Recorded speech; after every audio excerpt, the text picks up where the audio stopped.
So consider a scenario where you have to create a function that will return you the first item and the last item of an array.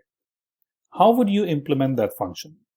And we will start by numbers, meaning that we have this particular array of numbers, and we want to return a tuple from a function that is going to return us the first item of the array and the last item of the array. Our function might look something like this. It is going to take in an array, so we can go ahead and pass in an array. We can call it numbers, which will be an array. And this particular function is going to also return you a tuple, meaning it's going to return you an integer and an integer. Now let's go ahead and return it. Well, for the first item of the array, it's simple because we can simply go ahead and pass in 0. That will be the first item of the array. And for the last item of the array, we can simply go ahead and say numbers.count minus 1. Let's go ahead and run this application. I'm going to get a tuple. I will call it first and last. And I will call the function first last, passing in the numbers. Now, if I go ahead and print out the value of the first, and I also go ahead and print out the value of the last, I should hopefully get the correct result that I was expecting. This means that for the first, it should print out 1, and for the last, it should print out 10. So that looks fine.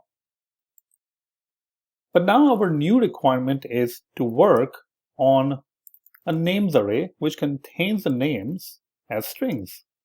So we have Alex, we have John, we have Mary, we have Steve.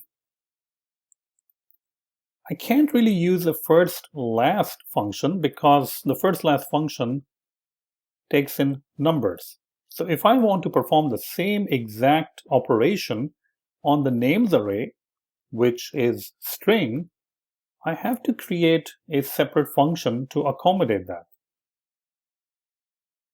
So we will go ahead and possibly copy this, and we will say names. We will change this to go ahead and say string.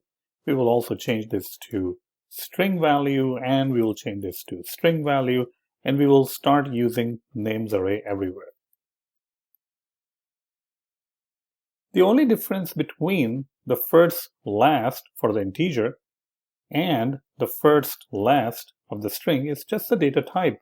The actual function that they're trying to perform by returning the numbers of 0 or names of 0, the first item and the last item, they are almost identical. So in this case, maybe we can create a single function that can fulfill our needs instead of creating two separate functions. What if later on we have an array of custom objects, like a user? Then we will have to create another first-last function that is going to be performing on a specific data type. So instead of creating hundreds of different functions to accommodate different data types, maybe we can create one generic function that can help us with this issue. So in the next lecture, let's go ahead and talk about how we can get started with implementing such a generic function. So let's see that how generics is going to help us to just have one single function which can perform this action of first last on any kind of a data type. Let's go ahead and first remove our string implementation of the function.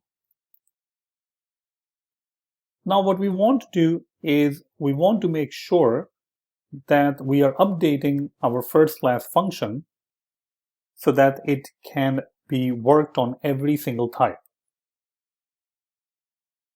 Whenever you're converting a function into a generic function, it is usually a good idea to create a concrete function like the one that we have done, which works on integer or strings, and then try to convert it into a generic function if you think that that function will be used by different types.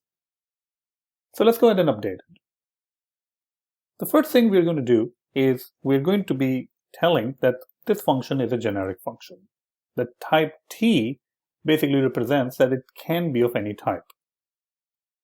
We will make sure that we're not really passing integer, but we are passing type T, and it's not really going to return you integer, it's just going to return you type T. That T can be anything, and it can be a boolean, it can be a custom object, a string, integer, double, float. It can be anything. We are not specifying the type. We're just saying, well, it's a type. We will also go ahead and probably change the name from numbers to something else. Let's go ahead and just call it a list. And replace all of these different things with a list. So now we have updated our first last function, which was working on the integers, to a more generic type. Let's go ahead and run this to see that we get the same exact result or not. We do. You can see the result is same. Now, let's go ahead and pass to this function the names array, which is of string type. If I go ahead and run this, well, I get the correct result. So what's going to happen is that when we pass in the names array, that is of type string, so the type becomes string and it can operate on it. In the same way, if we had some sort of a custom object, we can pass it and we will get the same result. So let's go ahead and create another custom object by using a structure. In a structure, I can go ahead and pass in a movie, which only contains one property called name. Now I can go ahead over here and create a movies array by saying movie and passing in the name. Let's go ahead and simply pass in some names for the movie, and I'm going to just say Spider-Man, Batman, and all of those different superhero movies. And we will also go ahead and say Superman. Perfect. Now let's go ahead and try to pass in movies and try to run the application. You will see that the first last function, since it is a generic function and doesn't really care about the type, it works on numbers, it works on names, which are string, it even works on our custom types, which is a movie type.